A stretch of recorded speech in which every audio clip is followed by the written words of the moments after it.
کیوں؟ اس کا درجہ تو بڑا تھا، یہ تو امام تھا، اس کے آگے تو آگے برابر بھی کوئی نہیں تھا، یہ امام صاحب اب پاؤں کیوں دبا رہے ہیں؟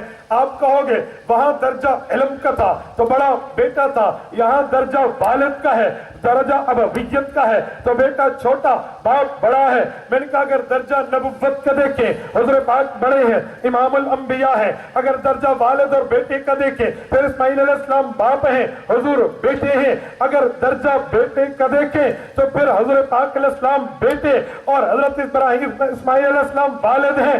درجہ امام کا دیکھیں حضور امام ہیں، اسماعیل میں رات کی رات مقتدی ہیں، نبوت میں بڑے حضور پاک ہیں، لیکن والدین کے معاملے میں ہونے میں بڑے حضرت اسماعیل ہیں۔ باپ کے پاؤں والا پانی بیٹے کے دل پہ لگے تو عزت ہے، بےزتی نہیں۔ دیوبند والے تصویر کے دونوں رخ دیکھتے ہیں، توجہ رکھنا، میں نے عشق رسالت پہ بات چلائی ہے، دیوبند نے عشق دلائل کی دنیا میں پیغمبر سے سیکھا ہے۔ ہم قربان جانیہ اور ملتان جانیہ والا عشق نہیں ہے، بلکہ عشق وہ ہے جو دلائل کی دنیا میں سامنے پیش کیا جاتا ہے۔ ایک بندہ ایک دن مجھے کہنے لگا اگر تم دیوبند والے عاشق رسول ہو تو نبی جس دن دنیا میں آئے ہیں تو اس دن تم نبی کے لیے بازار میں جھنڈیاں نہیں لگاتے، بازار میں چراغاں نہیں کرتے، بازار میں جلوس نہیں نکالتے، بازار میں بگڑے نہیں ڈالتے، تمہیں تو اس دن بازار میں نکل آ جانا چاہیے تھا۔ تم تو اس دن بازار میں آ کے نبوت سے اپنے عشق کا، اپنی محبت کا، اپنے پیار کا، اپنے تعلق اور لگاؤ کا اقرار کرتے، تمہیں تو باہر آنا چاہیے۔ میں نے کہا نانا میں تو ادب والا بھی ہوں، عشق والا بھی ہوں۔ کہنے لگا جی جی ادب اور عشق بتائیے۔ میں نے کہا ہم ادب والے اور عشق والے ایسے ہیں، حضرت پاک علیہ السلام کی نماز کو دیکھتے ہیں، پیغمبر علیہ السلام کی زندگی کی آخری با جماعت نماز جو حضور نے پڑھائی ہے وہ کیسے پڑھائی ہے؟ صحیح مسلم اٹھائیے، کتب ستہ اٹھائیے، حدیث کی کتابیں اٹھائیے۔ صدیق اکبر کو حضور نے حکم فرما دیا تھا مرو ابا بکر فلیصلی بالناس، ابو بکر کو کہہ دو وہ جا کر نماز پڑھائے۔ لا ينبغي لقوم فيه ابو بکر ان يؤمهم غیرہ، لوگوں یاد رکھنا ابو بکر موجود ہو کوئی اور امام بن نہیں سکتا، کوئی اور امام بنا نماز ہو نہیں سکتی، ابو بکر پڑھائے گا۔ ابو بکر کو حضور نے حکم کیا ہے، حضور پاک علیہ السلام کے حکم پہ ابو بکر نے نمازیں پڑھانا شروع کر دی ہیں۔ لیکن ایک وقت ایسا آتا ہے جب اللہ کے نبی کی بیماری میں شفا آ جاتی ہے، اللہ کے نبی کے تکلیف میں کچھ افاقہ ہو جاتا ہے، حضور چلنے لگتے ہیں، ایک طرف علی ہے ایک طرف عباس ہے رضی اللہ عنہما، سہارا دے کر حضور پاک کو لاتے ہیں۔ عین اس وقت پہ جب جماعت کھڑی ہو چکی ہے، عین اس وقت پہ جب حضور پاک علیہ السلام آ رہے ہیں، صدیق امام ہیں، صحابہ نیت باندھ کے پیچھے ٹھہر چکے ہیں، صحابہ کرام ٹھہرے ہیں، ابو بکر نماز پڑھا رہے ہیں، قرات شروع ہو گئی ہے، حضور پاک آتے ہیں۔ فلما احس ابو بکر، روایات لکھتی ہے کہ جب ابو بکر کو احساس ہوتا ہے اللہ کے نبی چل کے آ رہے ہیں، صفوں سے نکل کے آ رہے ہیں، صدیق کے دل میں خیال آیا اوے ابو بکر تو کہاں، پیغمبر کی ذات کہاں، اور تو امتی ہے، وہ نبی ہے، تو مقتدی ہے، وہ امام ہے، کائنات کا بڑا ہے، وہ تو انبیاء کا امام ہے، آپ آگے کیوں جاتے ہو؟ اب ابو بکر صدیق اپنی جگہ سے پیچھے ہٹنا شروع ہوتے ہیں۔ عین اس وقت پہ حضور بھی آ چکے ہیں، حضور پاک کا اشارہ ہے صدیق روکو، لیکن صدیق عرض کرتے ہیں پیغمبر ابن ابی قحافہ کی وہ جرأت کہاں ہے وہ آپ کے سامنے ہو۔ صدیق سے بڑھ کے عاشق پیغمبر کوئی نہیں ہے، صدیق سے بڑھ کے محبت رسول رکھنے والا کوئی نہیں ہے، لیکن اس موقع پہ بھی صدیق اکبر پیچھے ہوئے، نبوت کو آگے کیا۔ تو دیوبند نے بات سیکھی ہے نبوت کی بات کو آگے رکھو۔ اس کی وجہ رسول اللہ کے دور میں یہ ربیع الاول آیا ہے، آقا انعامدار نے کسی ایک دن، کسی ایک سال، کسی ایک مہینے جھنڈی لگائی ہو، میں اس بات کو مان جاؤں گا تو مجھے حوالہ دکھا دے، حضور نے جلوس نکالا ہو میں اس کو مان جاؤں گا، میں مان جاؤں گا، میں بھی نکالوں گا، حضور پاک یوں چلے ہو بازاروں میں آئے ہو آپ مجھے دکھا دے تو میں مان جاؤں گا۔ یہ مجھے کہنے لگا بابا بات تو مجھے سمجھ آتی ہے لیکن ایک بات اور بھی تو ہے، حضور پاک کا چچا ابو لہب ہے جس کا اصل نام عبد العزیٰ بن عبد المطلب ہے، یہ عبد العزیٰ حضور کی پیدائش پہ خوشی کرتا ہے۔ میں نے کہا جی بولیے خوشی کیسے ہے؟ کہنے لگا جب اس کو سویبہ باندی نے آ کے بتایا تیرا بھتیجا پیدا ہوا ہے، اس نے اپنے دائیں ہاتھ کی انگلی کو حرکت دے کے کہا قد اعتقتکی، میں نے تمہیں آزاد کر دیا ہے۔ حضور کے میلاد کی خوشی میں اس نے آزاد کر دیا تھا، اور پھر اس کے بعد ایک بندے نے خواب دیکھا تھا اور خواب دیکھے اس بندے نے کہا ابو لہب جو ہے وہ بیٹھا ہوا ہے اور بیٹھا بھی جہنم کی دیوار پہ ہے, دل پیر والا ہے اور وہ وہاں بیٹھا ہے, انگلی اس کے منہ میں آتی ہے. اس سے پوچھا اے تو جہنمی ہوتا, تو جہنم کی دیوار پہ کیوں بیٹھا ہے؟ کہنے لگا میں مرا تو کافر تھا لیکن میں نے حضور پاک کی ولادت پہ خوشی کی تھی, میں نے یوں باندھی آزاد کر دی تھی. اس انگلی کے ہلانے کی وجہ سے وہ انگلی پیر والے دن جہنم میں مجھے نکال کے میرے منہ میں دی جاتی ہے, پورے ہفتے کا عذاب بھول جاتا ہوں. کہنے لگا یہ بھی تو حدیث ہے, یہ بھی تو مسئلہ موجود ہے, یہ بھی تو خواب ہے, تم اس پہ عمل نہیں کرتے. میں نے کہا بیٹا بات پوری کر, حدیث نہیں, حضور کا فرمان نہیں, میں بات پوری کرتا ہوں. یہ عمل کافر کا ہے. خواب جس نے دیکھا وہ بھی اس وقت ویسے اس جیسا کافر نے خواب دیکھا, کافر کو دیکھا, تو دلیل کیسے لایا ہے؟ کہنے لگا نہیں بات تو ہے. میں نے کہا چلو ٹھیک ہے, اس نے بھی باندھی آزاد کی تھی, تو بھی اس دن قیدی آزاد کروا, تو گھروں چاہ کے آدھا جلو, یہ کیسے ہو سکتا ہے؟ یہ تو بات ایسی ہے. ایک بندہ مجھے کہنے لگا میں غم حسین میں خود کو تکلیف دیتا ہوں. میں نے کہا دلیل کیا ہے؟ کہتے ابو ایوب حضرت ویسے کرنی نے اپنے دانت نہیں توڑے تھے. میں نے کہا تو بھی اس دن اپنے دانت توڑنا, پھر پتہ چلے بھی دوسرے دن تیرا کون سا معاملہ ہوتا ہے.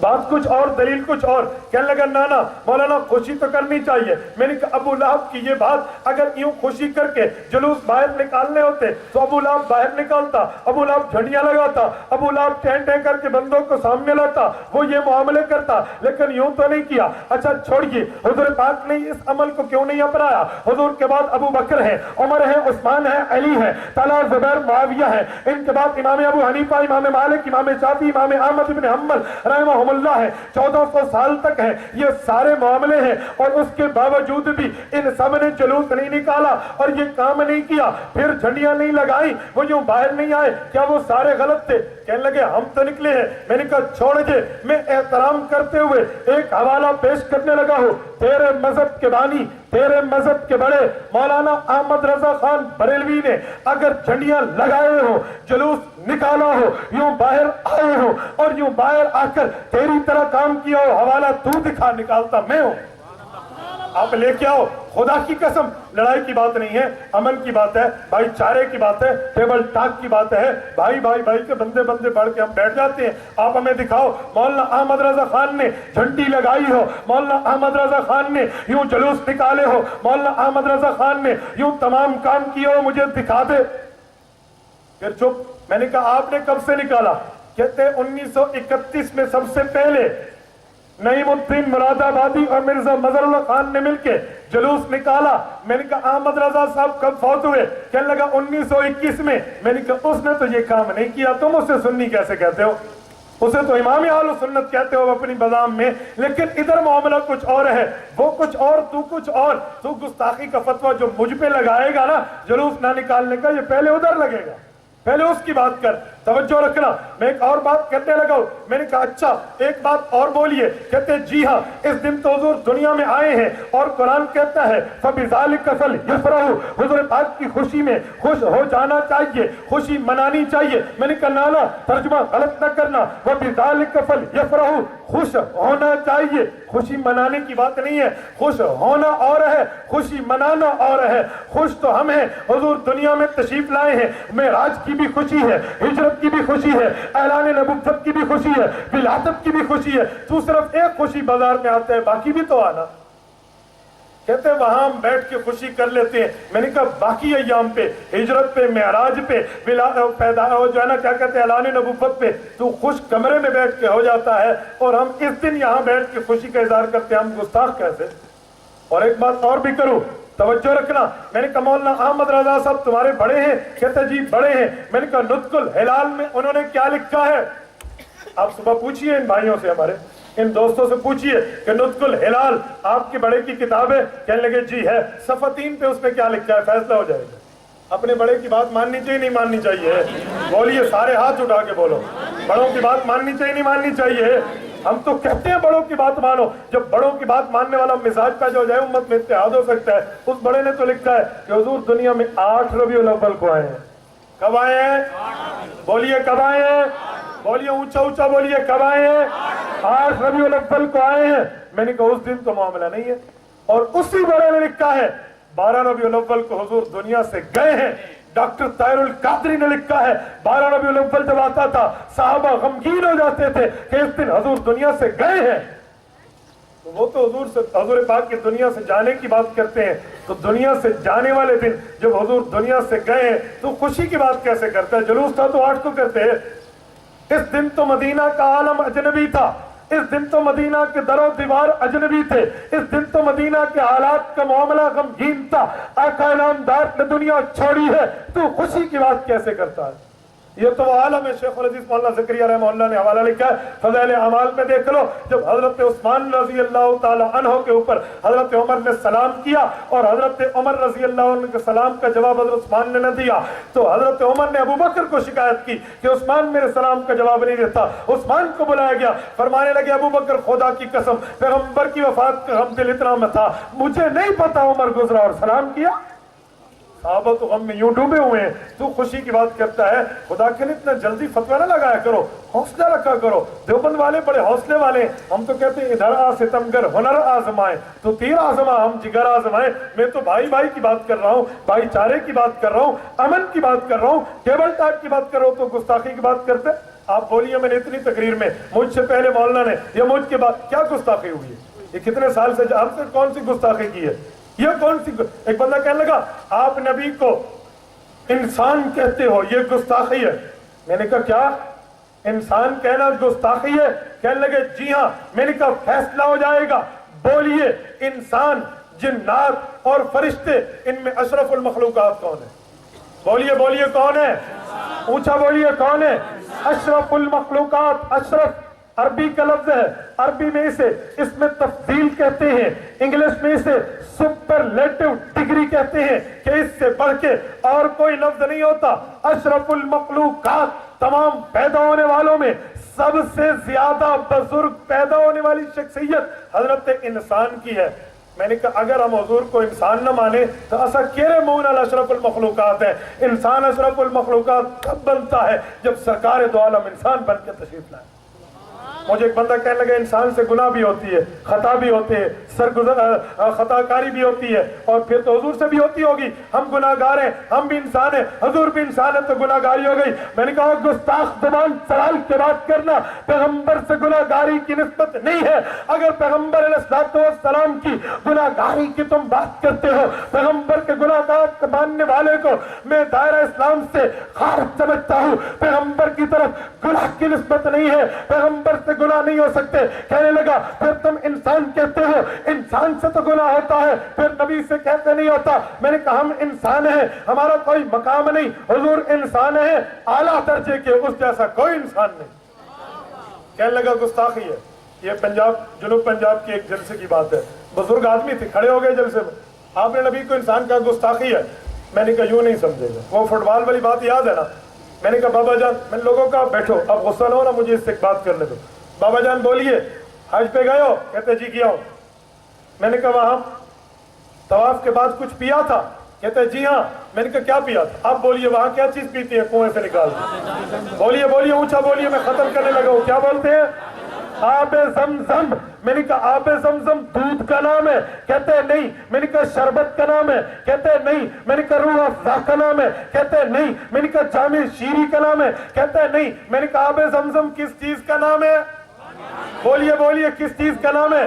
پانی۔ میں نے کہا آب زمزم بھی پانی؟ کہتے جی ہاں۔ میں نے کہا ابھی تو نے استنجا کیا ہے، ابھی تو نے غسل کیا ہے، ابھی تو نے وضو کیا ہے، جس پانی سے وضو کیا، جس پانی سے غسل کیا، جس پانی سے استنجا کیا، اسے نالے میں پھینکایا، یہ بھی پانی، اور آب زمزم بھی پانی۔ تو آب زمزم کا گستاخ ہے، گستاخ ہے، وہ بھی پانی یہ بھی پانی۔ تو پانی سے تو استنجا ہوتا ہے، وہ پانی نہیں، اسے دودھ کہنے لگا مولانا وہ بھی پانی یہ بھی پانی، اس کا رتبہ یہ ہے، اسے عزت اور احترام سے پیا جاتا ہے، اس کا رتبہ یہ ہے، اسے جو پیتا ہے اس کی ایک دعا قبول ہو جاتی ہے، اور یہ عام پانی، اس کا رتبہ ویسا نہیں ہے، اس کا رتبہ تو ایسا ہے، اس سے وضو کیا جاتا ہے، غسل کیا جاتا ہے، استنجا کیا جاتا ہے، نالی میں پھینک دیا جاتا ہے، یہ پانی، اس کا درجہ نہیں، وہ بہت بڑا پانی، اس کا درجہ ہے۔ میں نے کہا اچھا ایک اور بات بتا،